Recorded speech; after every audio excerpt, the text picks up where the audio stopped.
Legitimate domination or destruction of the class? Motorcycle fans, we've got a lot to talk about.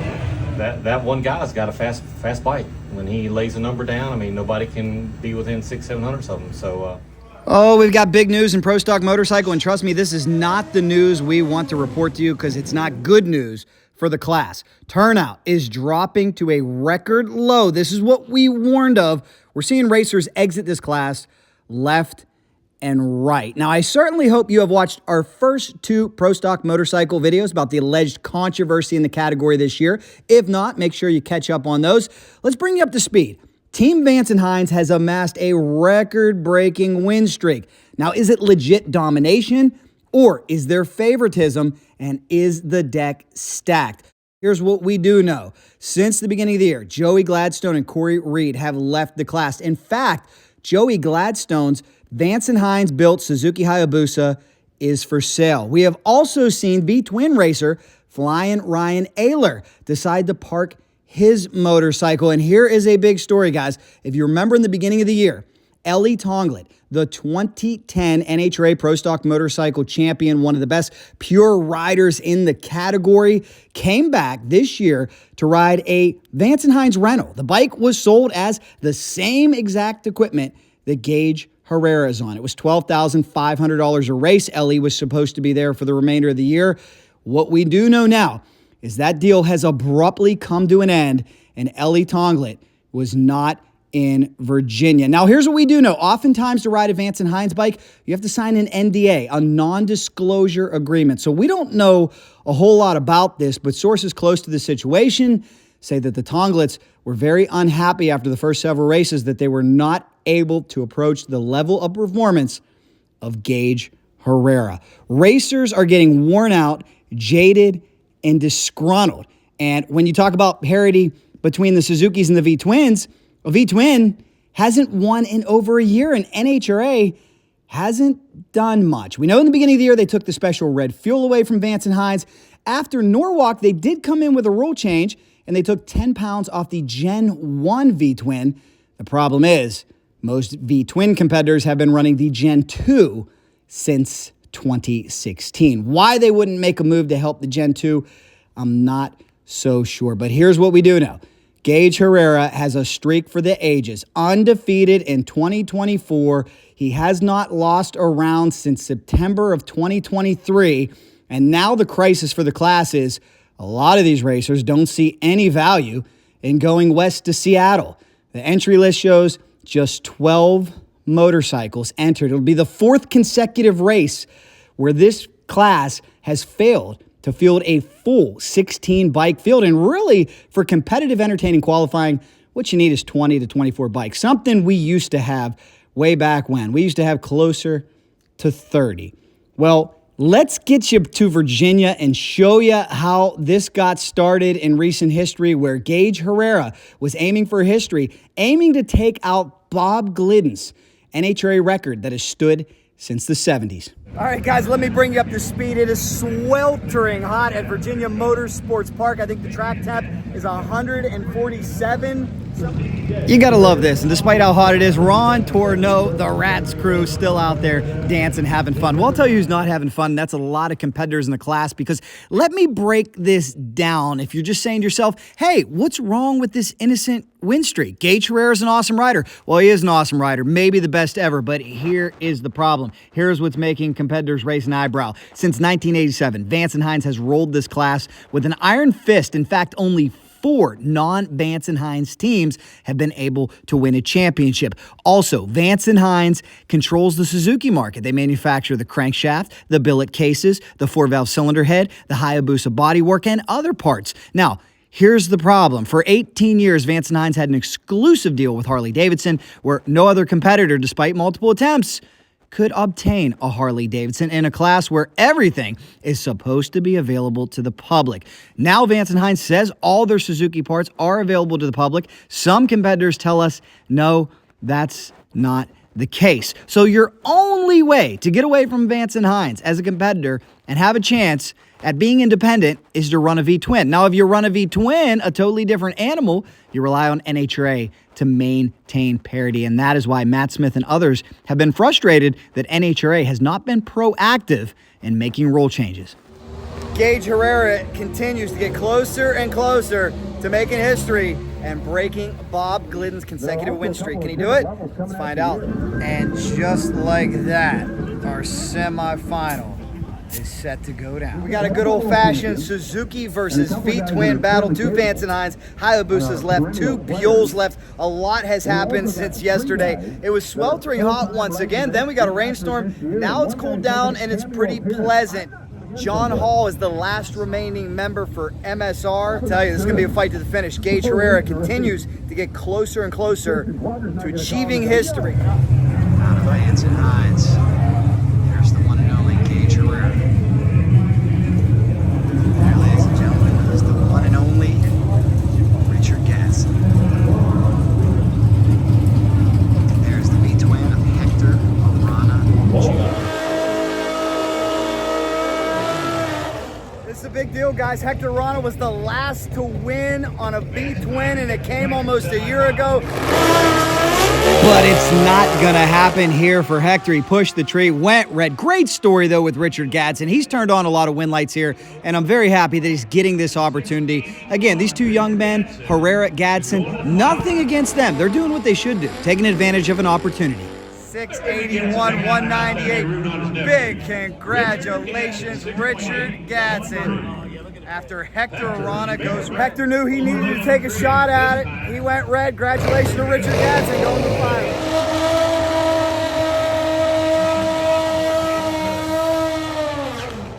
This is a big one here, guys. You've been following Cycle Track. You know the story with Gaige Herrera. He is chasing history. Broke Bob Glidden's streak earlier today for consecutive round wins. Now he's trying to break it for consecutive event wins. He's taking on John Hall. Let me tell you something. John Hall, a very underrated racer. This man is excellent at 460. Used to be a great super sport racer. He is tough. If MSR hits his tune-up, they got a chance. Of course, MSR stands for Matt Smith Racing. Oh, Hall's on one, but here comes that Gaige Herrera rocket ship. Look out. Oh, Gaige. Boom. 676, 199. Ladies and gentlemen, Gaige Herrera is 1 win away from breaking Bob Glidden's event win streak. Can he do it? He's going to have to get by his teammate Richard Gladstone to do so. Wow. Congratulations, Gaige. 676. Give him lane choice. It'll be an all Vance and Hines Suzuki Hayabusa final round here at VMP.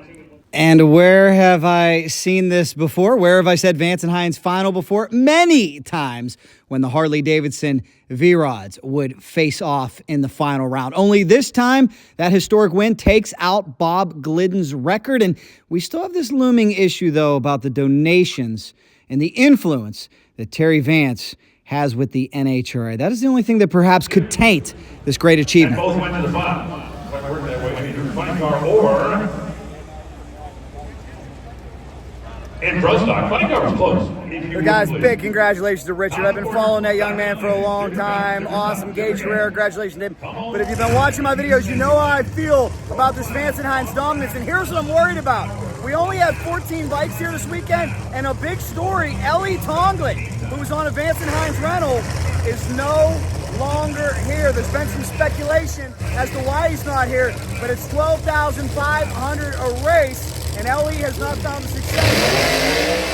And nobody can say Ellie Tonglet is not one of the greatest riders in the world. Terry Vance himself called him one of the best pure riders many times over the PA, 2010 champion. But as for now, Ellie Tonglet is not on the Vance and Hines rental, which is costing $12,500 per race. Is there more to the story?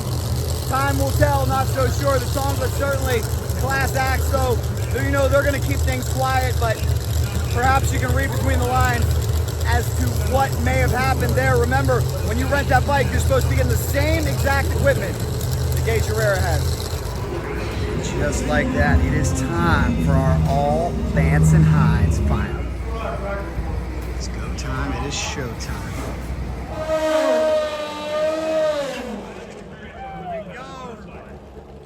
The only person that stands between Gaige Herrera and Bob Glidden's streak is Gaige's teammate, Richard Gadsden. Looking across at Andrew Hines. My guy's gonna be here. My guy's gonna be your guy. I think Terry Vance is on his house in the stratosphere someplace, just watching and smiling.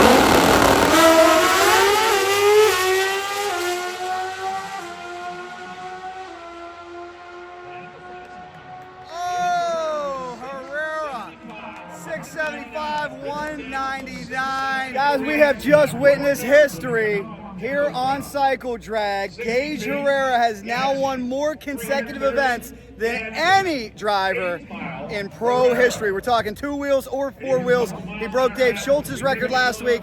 He breaks the late, great Bob Glidden streak this week. Wow, this is a run, guys. This is a run. Broke a record today that has stood since 1979, and he's still going. Joe! Andrew Hines, you got a little history, a little fun with Eddie on the starting line for Vance Hines. How meaningful is this record? This is pretty phenomenal. All the stuff that we've been hearing about Bob Glidden for so many years, and you guys are phenomenal, and just to have Gaige and Vance Hines associated with him, and it's just a real deal. So, Brazil was a really cool step in this year, and get our team along with us. And Same light on the line, and you can't have a better race like that, but all that time. It's special, guys. It's special. I'm just worried it's going to kill the class. And I hate to say it, but 1 week later, my bad feeling, my inkling appears one step closer to becoming a reality. The tour travels about 550 miles to the northeast to Norwalk, Ohio, where Ellie Tonglet is still missing. It appears it truly could be the end for him and Vance and Hines. And we've got another Vance and Hines customer missing this week. This time it's Kelly Klontz.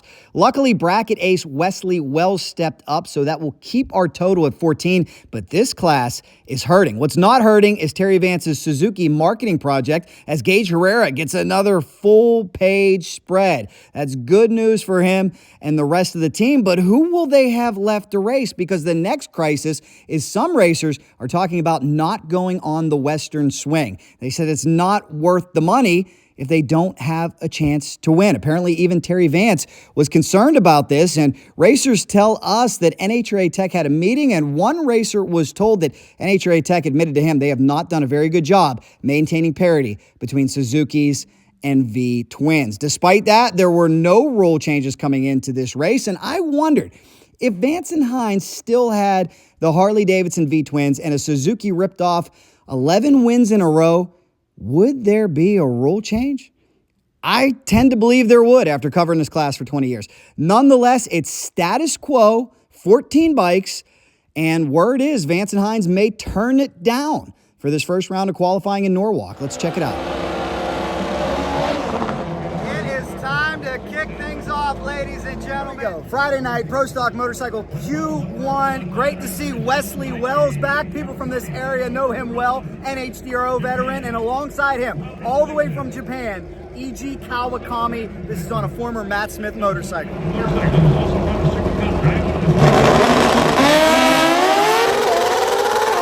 Oh, the man from Japan on the rev limiter. Sounds like that bike wouldn't shift. There goes Wesley. 773, 176. Wesley, not sure what happened to E.G. They were wrenching on the bike earlier. But congratulations to that man coming all the way from Japan. He's got a heck of a resume. Some people think E.G. is a newcomer. That is not the case. We talked to him in Chicago. He has his resume with him. He once rode Dave Schultz's bike, mid-90s. He competed at the U.S. Nationals. A big, big history for him. And right now, this category needs every entry they can get. He's valuable.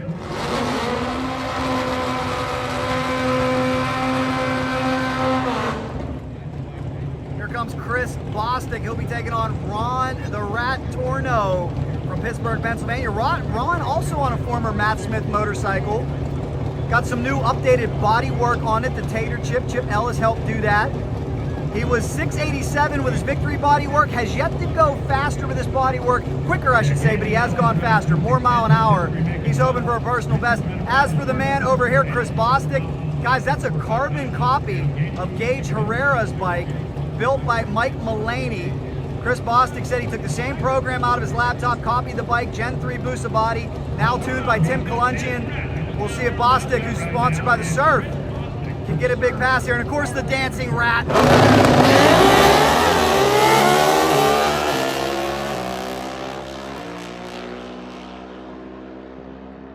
Hey, 690 with a 3. Bostic will be your #1 qualifier for now. Ratman, 697.6. Two great guys right there, 100%. Chris Bostic, so wonderful to see him back. He told his wife 5 years ago, we're going to do one race. They haven't stopped since. As for Ron Torneau, I've known him since the 90s. Good guy. And here we go, guys.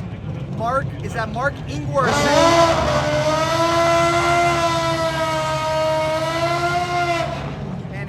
Is the most tenured rider in the category.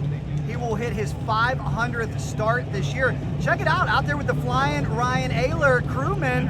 You may remember that's Scotty down there. Scotty just lost 35 pounds, looking good, looking lean and mean. And that is Steve Johnson. Like I said, guys, he's been in this game since 1987, since the class started. Down there with his crewman, Jock. Looks like they lost fire. Starter cart coming out. See Eddie Krawick offering a little help. Steve has worked closely with Vance and Hines for many years, running one of their new bodies. Steve's back fired up. So let's see what Mark Ingwersen can do here. We saw this motorcycle fire up pre-race, sounded really good. It's a team to watch. But right now the big story is, can anybody...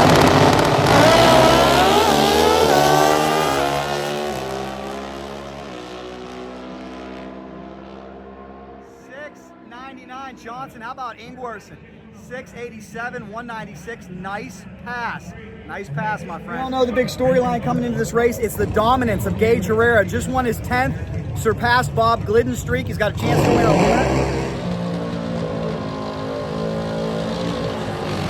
But the last man to win on a V-twin is that man right there. Not that man with the very refreshing lemonade and the very stylish mountain man beard. I'm talking about that man, Hector Arana Jr. He won here last year. And alongside Hector is Gianna Evaristo Salinas. Always great to see her. Been following her career for a long time. Big shout out, Scrappers Racers. You know we are a big supporter of Scrappers Racing. Proud to say I did a story on Gianna on her very first win. Was following her way back then. She's come a long way. There's her coach, Matt Smith. She's making a transition from Suzuki to V-twin. And Arana Jr. hoping he can repeat. His whole family's here.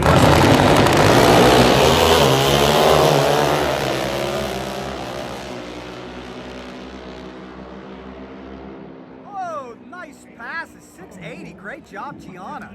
200 miles an hour. Congratulations. And big shout out to her father, Mike Salinas. We can't wait to see him back as well. Two great runs, 200 miles an hour.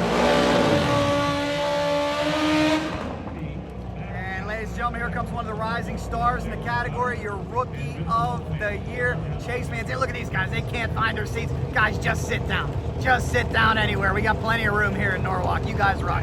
We don't want to miss Chase Van Zandt. Trick Tools, there's his dad, Bruce Van Zandt, very accomplished team. You guys need anything, any tools, you got to check out Trick Tools. They've got everything. If you're a welder, if you're a machinist, you will love that company. Alongside the very talented and lovely Angie Smith, wife of the Hitman. She's been doing a great job. Still, what a tremendous comeback story as she has returned from her horrific crash last year in St. Louis. Very tough on the tree, put a 016 on her husband last week. Angie wants a win in the worst way. It's gonna be another great showdown here. Chase Van Zandt.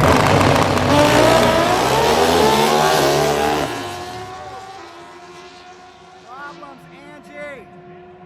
Chase, 680, 198. Bad news for Angie's 57. The good news for her, it's only Q1. I hate to see that for Angie, but if you're going to have issues, Q1 is the time to do it. You got plenty of time to get fixed, get turned around, hopefully get a nice run on the sheet. And we got our next pair coming up. Here comes two absolute studs. John Pizza Hall. There he is, Pizza John Hall. He was late getting here because of his flight. Wasn't his fault. I saw Tim Haley dropping him off on the midway, just made it in time, so thank you, John. And then, of course, this man, this is the 6-time champion, climbing his stairway to 7. It is Matt the Hitman Smith on his Denso Red Rocket V-Twin. We'll see what Matt can do. Matt, I saw him just moments ago. I said, can you break the streak? He said, that's the goal. We're going for it here this weekend. Definitely one of the hardest workers in the sport, trying to become the first man in class history to reach 7 championships. John Hall's had a real banner year too. Ran his first 200-mile-an-hour pass in Gainesville earlier this year. He's been on a great trajectory ever since. Here we go, guys. Matt Smith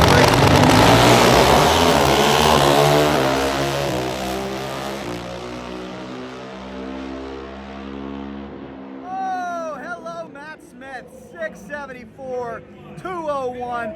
The Hitman goes to the top spot. Will it stick? We'll find out. New track record. How about it? Stick though, because here comes the Vance Hines boys. They're coming off their final round appearance last week. It is Gaige Herrera and Richard Gadsden. Let me zoom in over here. There is the big number 1, the Indomitable. Very classy and talented young man making the most of his opportunity. Very flawless. That is Gaige Herrera, guys. Just surpassed Bob Glidden for NHRA wins. In the other lane, big shout out to Richard Gadsden. He went to the final last week. You know, it was funny, at this race last year, I visited with Richard. He was helping Chris Bostic in the Bostic pits. Things change quick in a year. He is now with the team to beat. Team who has really dominated, especially the last 2 years, and really dominated throughout the history of this category.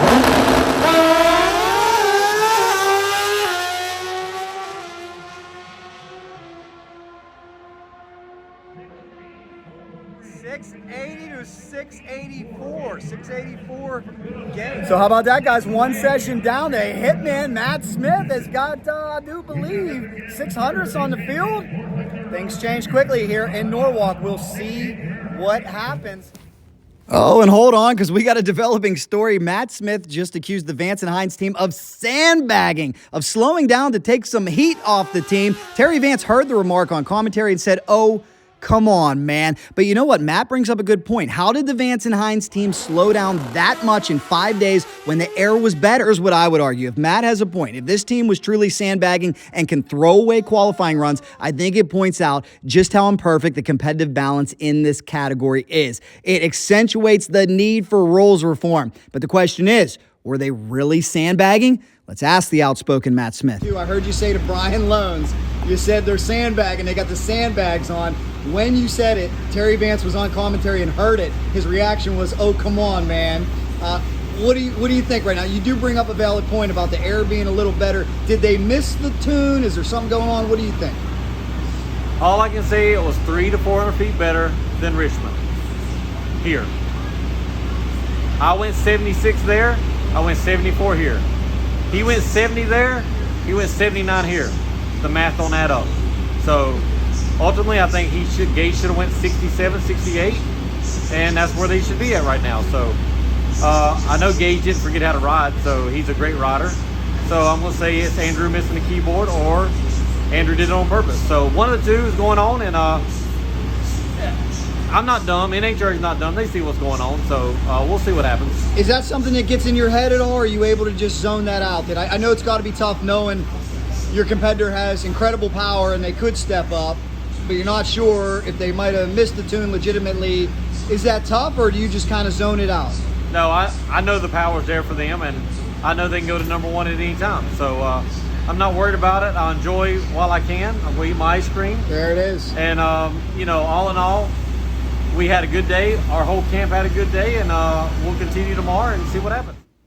Yes, we'll see what happens. And here's what happened. Might not be a big surprise to many of you as Gaige Herrera goes on to win his 11th consecutive event. That's 43 rounds in a row. And maybe Matt Smith's sandbagging theory wasn't that far off base because, oh, by the way, Gaige steps up to a 669 to set a new Norwalk track record. Now, after this race, NHRA Tech did step in and make a rule change. I talked about it earlier, but that rule change only applied to Gen 1 V twins. It really isn't going to help out any of the active front runners. Now, here is what's worse, and here's what's alarming. Heading into Seattle, we are down to 12 bikes on the entry list. That's tough. That's the fourth consecutive race this class has failed to make it to a full field, and 12 is just alarmingly low. The good news for Matt Smith is at least he's debuting a new rider. He's got Brandon Litton out there, who will be on a Gen 1 motor, by the way. He's young, he's hungry, he's going to give him a shot. And not only is Matt helping his dream come true, but Matt is also helping to feed the class. So for some of the critics out there that say Matt Smith complains too much or his opinion doesn't carry weight, think about this. If Matt Smith doesn't go to Seattle, he takes 5 bikes out of that 12-bike field. My question is, when does this end? How do we fix it? That's all I wanted. That's all I want. I want this class to live on. I want this class to prosper. In fact, after Norwalk, it was reported that Terry Vance was going trailer to trailer, asking racers, what do we got to do to save this class? Do we got to increase the purse? One source tells me Terry Vance asked Matt Smith, what do we got to do to help this class? Matt Smith said, nothing. You killed it. It's dead. Let's hope that's not the case, and that's just Matt Smith's frustrations. All I ask for is, it is so wonderful to have a factory involved. It's wonderful to have Suzuki involved. But Terry Vance knows drag racing, and if anybody has the leverage, clout, or money to fix this class and put it on an even playing field where it can prosper, thrive, survive, and even grow, it's him. And that's what I hope happens moving forward. Let me know your thoughts down below. If you have any ideas to fix it, to help participation, let me know down below. Make sure you watch our first couple videos on Pro Stock Motorcycle this year. We've discussed a lot of that. Shout out to the Ohio fans. You guys flagged me down. Ontario, Canada, Oh, baby! hey, there we go. Well, you asked me for stickers. I'm normally out of them, but I got some, so thank you guys. Thank you very much, buddy. Is it happy hour? Yes, it is. Okay. And you guys You want a cold one? I'm okay right now. Okay. You better not get me started or I won't be able to finish this video. We can do that too. That's right. But you guys are big motorcycle drag racing fans up in Canada? I love motorcycle drag racing. Who do you Larry think- McBride is my favorite. Very cool. Do you see him on Cycle Drag? Yes, I do. That is very Of course cool. I that do. You followed him on there. Who do you think's going to win this race, Pro Stock Motorcycle?